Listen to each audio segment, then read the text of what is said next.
ज़मीर गोमरो साहब। जी जी जी जी जी मैं दे दूंगा सर, मैं दे दूंगा। जी जी जी जी जी मेरी बारी है सर। अपनाउल्लाह साहब, आपको टाइम दे, मैं दे रहा हूँ, पूरा मैं पूरा दे रहा हूँ। ज़मीर गोमरो साहब। हाँ ज़मीर गोमरो साहब, जी जी please please please Zameer ji Yes, sir. Continue. Zameer Gomro साहब। Mister chairman, thank you very much, thank you very much. अभी मैं नहीं बजट की जी ज़मीर साहब। अभी मैं बजट के फिगर्स बयान कर रहा था तो अचानक यहाँ से जो है वो कैदी के कैदी बोलने लगे सर। कैदी जी, के ज़मीर कैदी साहब। यहाँ से बोलने लगे। हम तो बजट पर बात करने आए हैं, लेकिन कैदी के कैदी को मैं बाद में जवाब दूंगा। मैं पहले बजट पर जाऊंगा। लीडर ऑफ अपोजिशन ने भी हमारे खिलाफ बात की, मैं उसकी भी जो है वो तनकीद तो आसान होती है, लेकिन दिल जिगर के साथ फिर बर्दाश्त भी करें। ये कैदी के कैदी हैं, पहले मैं बजट पर आऊँगा, फिर कैदी के कैदी को जवाब दूंगा।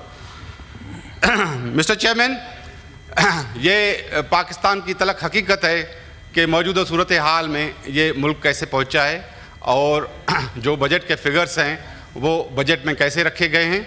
और इसमें कोई शक नहीं है कि इस नहज पर जो मुल्क पहुंचा है वो इन्होंने 24,000 बिलियन का 2018 की गवर्नमेंट ने कर्जा लिया था और मुल्क को इस नहज पर इन्होंने पहुंचाया।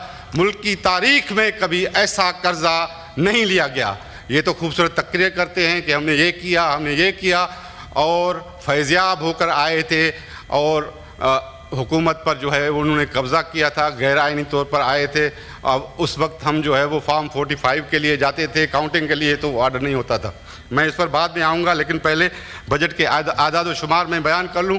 बजट के आदाद व शुमार ये हैं कि सर मुल्क का टैक्स रेवेन्यू अब जो मुकर्रर किया गया है वो है 12.7 ट्रिलियन, 12,700 बिलियन। और इसमें जो मिसकंसेप्शन है, ये 7.4 ट्रिलियन ये सूबों को जाएगा, वो NFC सूबों को देता है। फेडरल गवर्नमेंट सूबों को पैसे नहीं देती, क्योंकि फेडरल गवर्नमेंट को भी पैसे NFC देता है। तो यहाँ जो है वो बजट जो पेश करने से पहले यही किया जाए कि हमारा जो टैक्स रेवेन्यू है फेडरल गवर्नमेंट का जो NFC से आता है वो 5.6 ट्रिलियन है जो टैक्स रेवेन्यू है। बाकी अराउंड 5,000 बिलियन जो है वो फेडरल गवर्नमेंट का नॉन टैक्स रेवेन्यू है। तो इनके पास जो है वो फेडरल गवर्नमेंट के पास अराउंड 10.8 ट्रिलियन का रेवेन्यू मौजूद होगा, ये फेडरल गवर्नमेंट के पास। लेकिन फेडरल गवर्नमेंट का एक्सपेंडिचर जो है वो 17,000 बिलियन है, 17 ट्रिलियन है सर। और मुल्क की जो मौजूदा सूरत हाल है इसमें around 10 trillion sir lending institution ले जाएंगे। तो मुल्क के पास जो फेडरल गवर्नमेंट के पास पैसा बजेगा 0.8 ट्रिलियन होगा और उसका एक्सपेंडिचर होगा 17 ट्रिलियन। तो इस मुल्क जो है वो इस नहज पर कैसे पहुंचा कि हम सारा पैसा एक तो जो है वो लैंडिंग इंस्टीट्यूशंस को देंगे सारी इनकम, और 7,000 बिलियन हम जो है वो फिर कर्जा देंगे अपने जो है वो गवर्नमेंट चलाने के लिए। सर इस बजट में जो है वो 4 हेड्स हैं, मेनली जो 4 हेड्स हैं, एक है डेट सर्विसिंग, दूसरा है डिफेंस, तीसरा है सिविलियन एक्सपेंडिचर जिसमें जो है वो पेंशन्स भी आ जाती हैं, और चौथा है पब्लिक सेक्टर डेवलपमेंट प्रोग्राम। तो इसमें दो एस्पेक्ट्स हैं। जो डिफेंस बजट है और जो डेट सर्विसिंग है सर, वो तो उससे कोई इनकार नहीं किया जा सकता। उनको आप कैसे टच करेंगे, क्योंकि लैंडिंग इंस्टीट्यूशंस को पैसे देने हैं, वो तो आपके जो है वो 10 ट्रिलियन वहाँ चले जाएंगे, 2,000 बिलियन जो है वो 2,100 बिलियन जो है वो डिफेंस के हैं।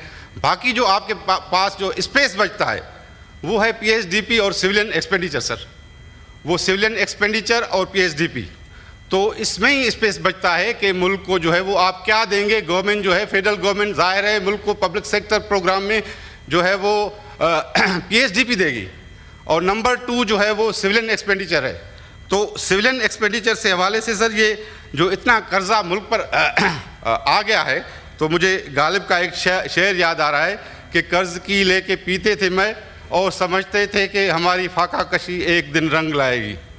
तो इस कॉन्टेक्स्ट में ही है कि ये इशू नहीं है कि ये हम इस क्राइसिस में कैसे निकलें।